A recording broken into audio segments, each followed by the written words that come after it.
Episode 245 with Dr. Vince Houghton, the author of Nuking, the Moon, and Other Intelligence Schemes and Military Plans Left on the Drawing Board. That's a really janky image. It'll be in the description, the top comment. It'll be the thumbnail.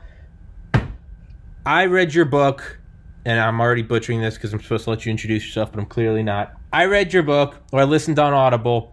Like a true sane person, I play video games and I mute it and I listen on Audible. That's how I learn, right? #millennial.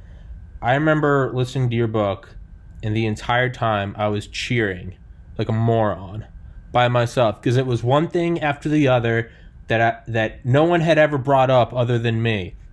The dinosaur, the DUCC, the nukes underground, and I was just cheering, and I was like, I need this man on my podcast, and the stars have aligned. But I'm already fanboying, so I'll take it down a notch. How about you introduce yourself?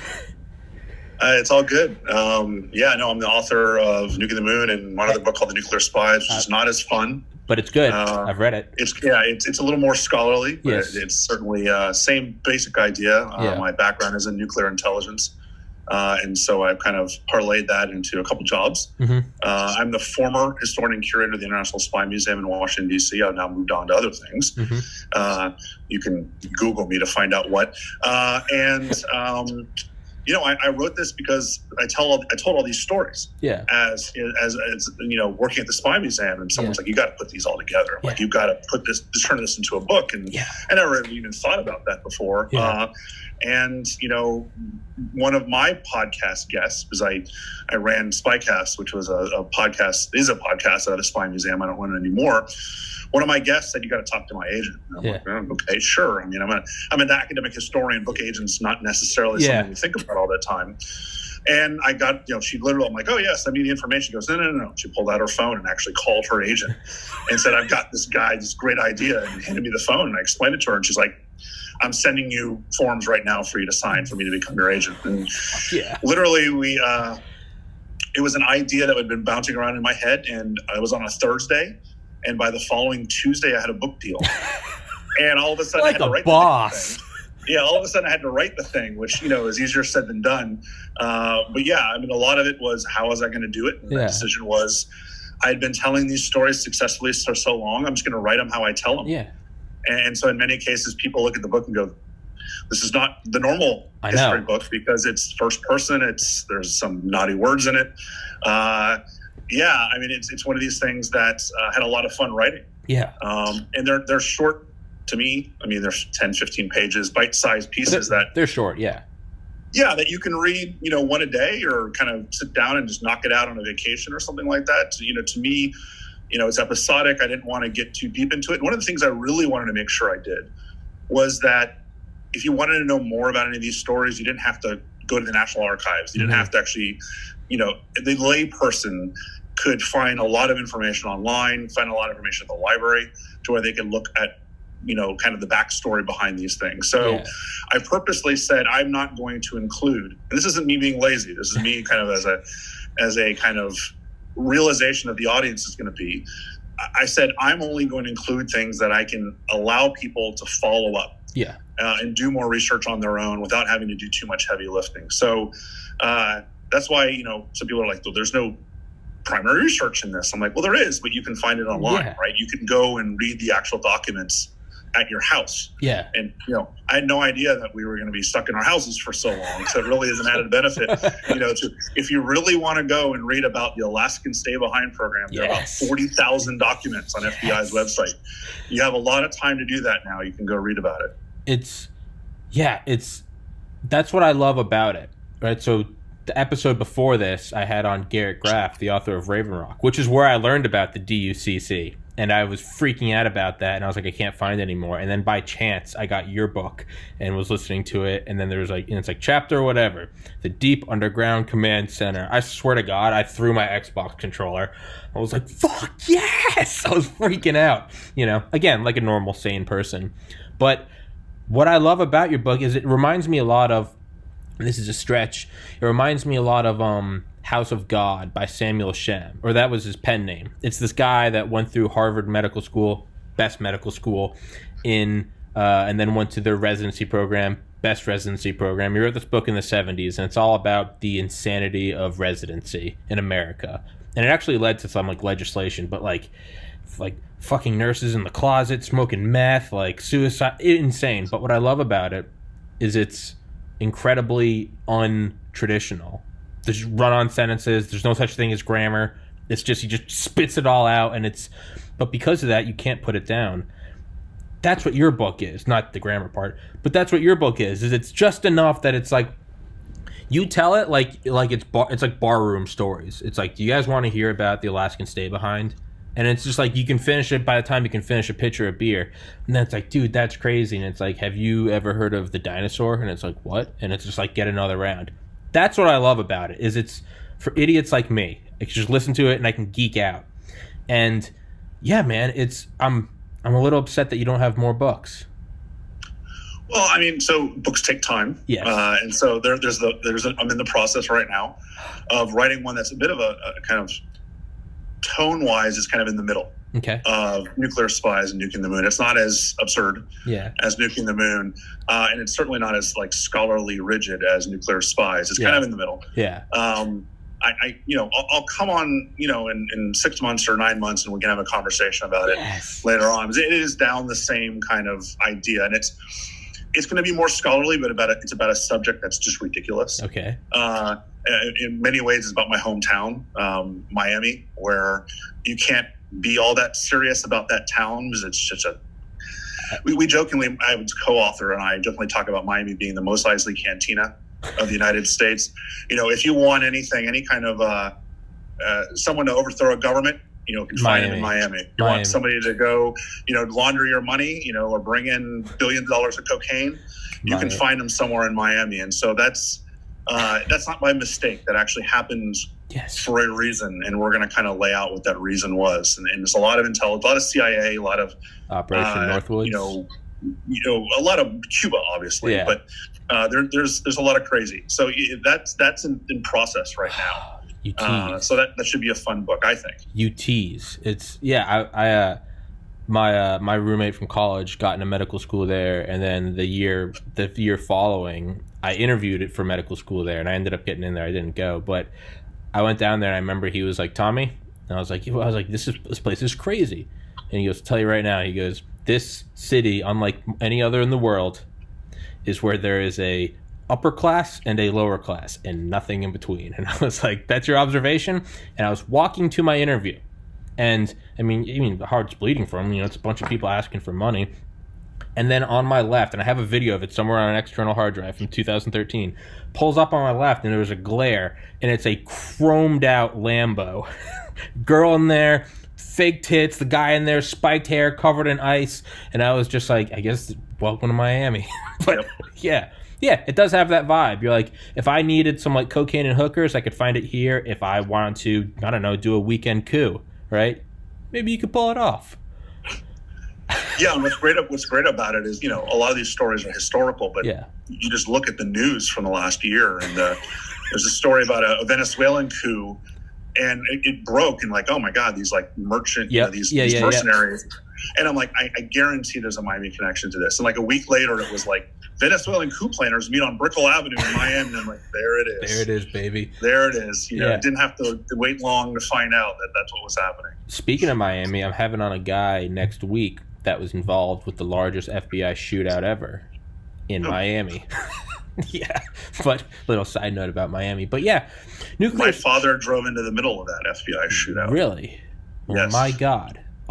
Everything's coming together. The pieces are. It's like one big game of Tetris. The podcast pieces are falling in place. But yeah, I had a guy on the other week, Larry Holcomb, author of Presidents and UFOs, which is just a great book about just like presidents and quotes about UFOs. No it's a really good book. I like it. But in it, we were telling a story, and we were talking about old technology, and he starts telling the story. And in my mind, I was like, Acoustic Kitty. He keeps telling the story. I'm like, Acoustic Kitty. And he finally is like, and there's somewhere, and I'm like, New York. And he goes, do you know this story? And I was like, of course I know this story. But I was like, keep telling it, because Acoustic Kitty. You need to win over a girl? acoustic kitty. Oh, Need a good story at a dinner? Acoustic kitty. And this is how it goes. And you're like, and this is all speculation, but this is what I imagine in the back of their van, smoking long cigarettes. Like, this is my race. And it's acoustic kitty. But I've if you can't tell this podcast, there's no structure, there's no anything. It just goes wherever. The story about the listening device in that painting, I often point to that for when I often point to your book a lot because I go on a lot of long, I call them solo rants, and it's one of guest bails. And so I pick up something and I don't have a topic, and at the end I realize what the thesis was. So the most previous one is like just yelling about Curtis LeMay for an hour and then concluding that there are like directed energy weapons in space as like that's the extrapolation of Strategic Air Command. If you look at like LeMay's doctrines, the XB-70 and all that, I actually cite your book a lot when I go on these psychopathic rants, and I don't know if that's a compliment or an insult to you. But, right, yeah, whatever works. Hey, whatever, I'll take it. It's but yeah, I mean, I look at things like the dinosaur or the Deep Underground Command Center, and like, granted, yes, left on the drawing board, but to me, it's like the very fact that they made it beyond just the cerebral cortex. That's the first one. They got out of the mouth. And 3, they got onto the drawing board. So I don't look at it as like left on the drawing board. I'm like, holy shit, they got to the drawing board. Well, in some cases, they went in a different direction because technology allowed them to. Yes. It's still classified. It's yes. not something we're going to find out for a while. So, these are programs that didn't become reality, but it doesn't mean that something similar to it didn't become reality. Yeah. It doesn't mean that, they ran into a roadblock in 1965 where they said this is just impossible. But by 1980, by the computer revolution, at that time, they decided, let's dust this thing off and let's see if we can't do it with modern technology. And I think that, when I'm 75 and I'm writing the sequel to the sequel, hopefully, of this, maybe I can be like, hey, I wrote about this originally back in 2019. Yeah. Now we're seeing it. This is the history behind it. And we're just not in a position to do that yet. But people always say, the ideas in this book are crazy ideas. And I really kind of push back against that idea because that's really, we look at them in hindsight as being crazy ideas, because at the time they certainly weren't. And they were out there a little bit. They were, ideas thinking outside the proverbial box. But these people were not crazy. These people were trying to find innovative ways to do almost impossible things. And if the SR-71 hadn't worked as well as it did, that would have been considered a crazy idea, and it would have been in here, but it worked great. Yes. And, so sometimes the hindsight of outcome is really what makes historians, I believe, incorrectly assess positive or negative judgments upon some of these programs. I try to eliminate that completely. Yeah. And I said, there's no judgment about any of this stuff. I'm trying to explain how and why these ideas came up. And, every so often I apply a little bit of snark. Yeah. Because some of them just demand snark. Yes. But it's really more just kind of my personality of being like, Jesus, but at the same point, I'm not in a position where I will ever say these guys were stupid. These guys were crazy. They were doing, to me, it's like looking back at previous presidential administrations. Let's, forget the current one because that's just, no one can agree on that. But looking back at some of the previous presidential administrations, things I was against at the time as a citizen. As a historian, I look back and I'm like, look, I didn't like that idea, but clearly that person was trying to do what they thought was best for the nation, for the country. Yes. And, even going back, there's very few presidents, unless you're talking like James Buchanan, who was just a complete shitheel, that you can't say that about. Yeah. And so that to me is kind of how I perceive these innovators is like, look, they were in an almost impossible position where there's the demand to do something, anything, to try to even the score, get ahead, or do what they can to, in some cases, win World War II, or to even the Cold War playing field and not lose the Cold War. And their ideas were sometimes very good and sometimes turned out to be not so much. And this book is about the not so much, because there's so many books out there about the very good. Yeah. right? I mean, the successful programs, the victor gets the spoils and they write the history. Yes. I'm writing for the losers out there, right? So this is, yeah, I'm standing up for those that just didn't get the credit because, the program just didn't happen as successfully as they might have hoped it had. The funding went left instead of right. It zigged when it could have zagged. But really, that's what I say. I cite your book. That's how I always frame it, is it's crazy now to say we're gonna X, Y, Z. But the one thing I always use is the SR-71. You have to look, or the one analogy I always use is imagine if it's just 3 years after World War II, we just beat the Nazis. Imagine if, and Uncle Sam knows best, right? And the hottest technology is a propeller-driven P-51. A very short analogy of what I normally go on a long rant about is, imagine if you went into the desert, you're a GI. One, you found a secret base that the U.S. military denies exists. Okay, well, that's a little weird. Why is Uncle Sam lying to me? Two, why are they shooting rockets? I didn't know rockets existed. Three, are those Nazis? 4, are those Nazis there talking to LeMay and JFK? 5, what are they planning to do? To go to the moon. None of that would make sense. But in hindsight, we're yeah, that was Operation Paperclip, and, we must do, not because it is easy, but because it is hard. It's but you have to frame it like that. I mean, you said it perfectly. SR-71, if that didn't work, stuff of legend. We'll look at the plane before it. The one that Kelly Johnson wanted to make, the CL-400. It was going to be a hydrogen-powered craft that was going to fly at 70,000 feet and Mach 2.5, I think. It didn't work. Sounds crazy. What did the one after it do? It went at 85,000 feet and went Mach 3, right? So we just accept it. Oh, that one worked. But that's exactly what it is. These are not crazy people. You don't have to like them politically, but you have to put yourself in their frame of mind, and it's what you said. Necessity is the mother of invention, and desperation is the drunk uncle that calls once a year on your birthday. I had money for you for your birthday, and I promise I'll give it to you next year. Yes. But if you Venmo me $50, I got this great idea for a roller skating rink. And it's just all right, Bob, I love you too. Hope you're clean.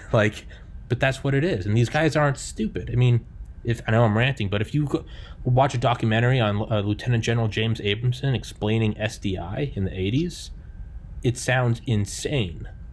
But you see this guy, and he's explaining it very matter-of-factly, and you're well, that's what the situation called for, right? Right. Ed Teller is the same way. Yes.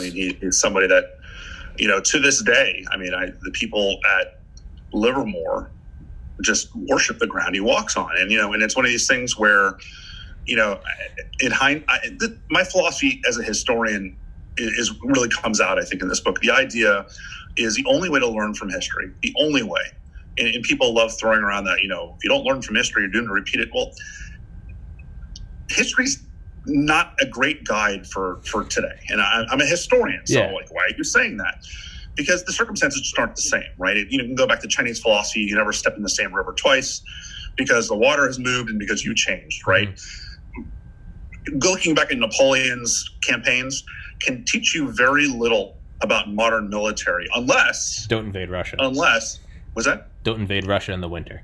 Well, yeah, don't invade Russia in the winter, but, unless you're empathetic, and that word, real men don't empathize. No, historians need to empathize, because the idea is the only way you can actually learn about history and its impact on today is to put yourselves in the shoes of the historical actors.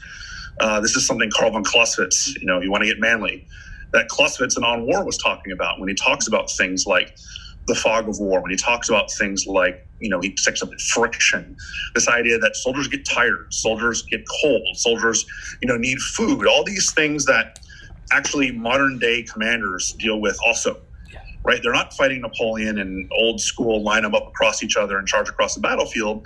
But I don't care how technologically advanced your military is, soldiers get tired. Yeah. Soldiers get cranky. Yeah. They get cold. They like, to eat decent food.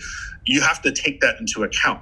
And that's how we can actually learn from history, by saying, all right, in 2020, this looks ridiculous.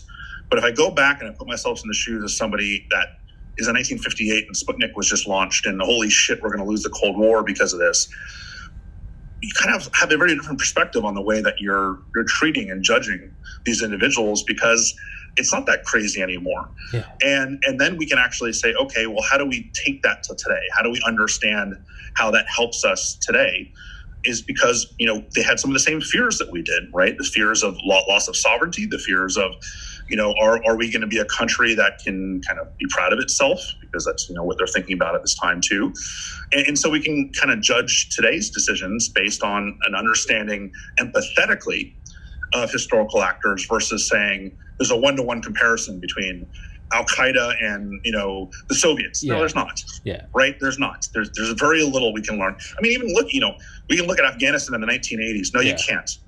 All right? Because the Soviets did not have the logistical support that we do today. The Soviets did not have the kind of special operations ground force that we had, at the very beginning of the Afghan war. There's 100 different things going on. The Soviets didn't have a world where they're the lone superpower in the 1980s. There's a laundry list of things that say looking at the Soviet case of Afghanistan in the 1980s is not a great way to judge the way that we're doing things today. Yeah. But people do it. Yeah. But if you're empathetic about things, if you say, all right, let me put myself in the shoes of Soviet commanders, let me put myself in the shoes of Soviet leadership, understand the particular situation they were facing, then I can possibly learn lessons from this. Yeah. But trying to create a one-to-one comparison, the historians out there are like, Vince, what are you doing? That's like our whole job is, to say you can learn from us. Well, you can learn from us, but it's a very different way of thinking about things than kind of the traditional, let's study Napoleon at West Point and understand how he fought. Well, great. Yeah. Napoleon didn't have close air support, right? He didn't have nuclear arms. He didn't have all these things that allow you to airdrop munitions onto a battlefield, right? Yeah. It's very hard to learn direct lessons from that. Yeah. Yeah, he has the same lessons to teach us in the same way that, like, the teachings of, like, Jesus or Buddha are timeless, Yeah, be nice to others. But, don't, I can't necessarily apply, like, you must take the toe off the big rabbit and offer it to your wife's mother or some shit. And you're like, wait, what? No, that's what? That's weird. That's like cattle mutilation. But it's like, it's... But you're right. Is like you have to, and this is kind of loose because Dick Cheney is kind of like Darth Vader. But like, I even try to look at something like right after like 2001. Something like Black Sites, right? Pretty, everyone's like that's not good, right? Extraordinary rendition, but then I think like the trending, if there was a YouTube, the trending video of the day are people jumping from the North and South Tower to pavement, like that fear. And all the guys that worked on those programs, they mentioned that, right? They watch that and they go, fuck it, burn it down. Sorry to interrupt. Well, Cheney is a great example of what I was talking about, and the fact that like I'm not sure I agreed with a single thing he stood for, but I can't argue in good faith that he didn't think he was doing the right thing. Yes. Yes. Granted, so did Darth Vader. Yes. But you're in a position where it's not kosher to argue that he's got some nefarious plot that's anti-American. Yeah. Well, he felt the way that he felt, and whether we agree or disagree doesn't really matter historically because we shouldn't judge him based on how we apply things. We should judge him based on kind of how he was approaching things. Yes. And you're right. I mean, is he making money on Halliburton? Yeah, it gets a little hairy there, right? It gets a little morally questionable, but like, it's kind of like, it's like a few good men. Like, you want me on that wall. You need me on that wall because there's a place that you don't like to talk to at parties. Well, what do you do when you're like, well, we shouldn't have extraordinary rendition because, we fight armies. And it's like, just like at one point we stopped marching across a field with like, a trumpet or a bugle. We also stopped having like German cities and Japanese cities where it's like, there's the army in their uniforms. It's like, well, what do you do when like the weapon turns into like an American Airlines flight in downtown Manhattan? What do you do when like people's exploded bodies have hit the sidewalk at terminal velocity on a Tuesday morning, with the Statue of Liberty in the background? At what point do you go like, well, then maybe we have to wade into the shadows. Maybe and do we become the thing? Do we become worse than the thing we're fighting? Obviously, a whole philosophical debate about that. But I tend to think that I really do. with every president, and maybe I'm just hopefully optimistic and doe-eyed, but I've got you for 5 more minutes. But I tend to think, I'm like, dude, these guys, left or right, whether they cheat on their wives or whether they made some money in a backhand thing or whether they did some coke in a frat house, I'm like, ultimately, like, at the core, I do believe that these are men, these are brilliant men. You're not stupid if you get to the Oval Office, who do want the country, who do what they think is best for the country. It's like your parent, you can look back when you're older and be like, man, my dad or my mom really did that wrong. But, like, do you think they did it because they were like, fuck this kid? Or do you think it's like they were just like, this is what I think is best, and I'm going to go for it. I don't get any do-overs, right? Well, historically, I mean, as a historian, I actually take solace in the fact that people make mistakes. Yeah. That, not everyone, people always argue, don't sully the reputation. Like, why do we need to see, like, Martin Luther King's a great example, right? Yes. Every hero, top 5 Americans, I would argue, of all time, right? But his relationship with his wife wasn't great. Fucked around, Yes. So he certainly was a flawed man. But that allows us to actually have some dreams for the future in many respects, right? Because as a kid growing up, if all the great people are perfect, then I know as a kid there's not a chance in hell I'm ever going to become a great person. Yes. But if I realize from the very beginning that they're flawed just like me, and they're in a position where they're trying to make the best decision they can, and they sometimes screw that up, then I can actually dream big. Yeah. Because I know that, I'm kind of screwed up too, but so is this person, and so is that person. And they reach the highest levels of whatever they wanted to do. And so, there's a kind of this great man philosophy in history where people write these soaring biographies of these historical figures and leave out the bad stuff. Mm-hmm. And, like, that's doing everyone a disservice, because, Abraham Lincoln had some bad parts of his personality. By suspending habeas corpus, probably not the most American thing he's ever done. Yeah. He had a temper. These things, we hold this guy up to be Honest Abe, and he's Abe Lincoln. Yeah. But then how do you emulate that? Like, how do you want to be like that? It makes it very difficult to do. And so I'm all for showing warts and all, because humanizing historical figures is the way that we can look at them and say, all right, I can be empathetic. Yeah. Right. You can't be empathetic if it's someone that you can't imagine yourself doing the same decisions and other things like that. And so that to me is important. Yeah, you're absolutely right. I mean, FDR, I mean, what an animal. But I mean, he died while in Warm Springs, Georgia, with the woman he was having an affair with, that his wife knew he was. I mean, Eisenhower, someone wrote a letter from like the nuclear bunkers and stuff, like during one of the drills, like Operation Alert or something at like Mount Weather, and it was like, you can't bring your wife and kids, but they did have like reserved spots for the secretaries, and like, hey, isn't that Eisenhower's? Isn't that the same girl that's been with him all throughout the war? What is that? The woman that's like with him is like, behind every strong woman or a man is a strong, and it's like, meanwhile he's got a side chick going to the nuclear bunkers. Like, yeah, I don't think it like not skirmish. I don't think it blemishes them. I look at it, I'm like, oh, like, they're assholes. Like, okay, like, I'm an asshole. Like, and I'm always trying to be better. But if they're perfect, as soon as you mess something up, you're like, well, there goes my chance at doing anything, because I've already scuffed it. I can't undo it. But then it's like, oh man, like Bill Clinton, like, okay, got a blowjob in the Oval Office, but it's like he balanced the budget. Like, okay, you're like, okay, I'll take it. I'll take it.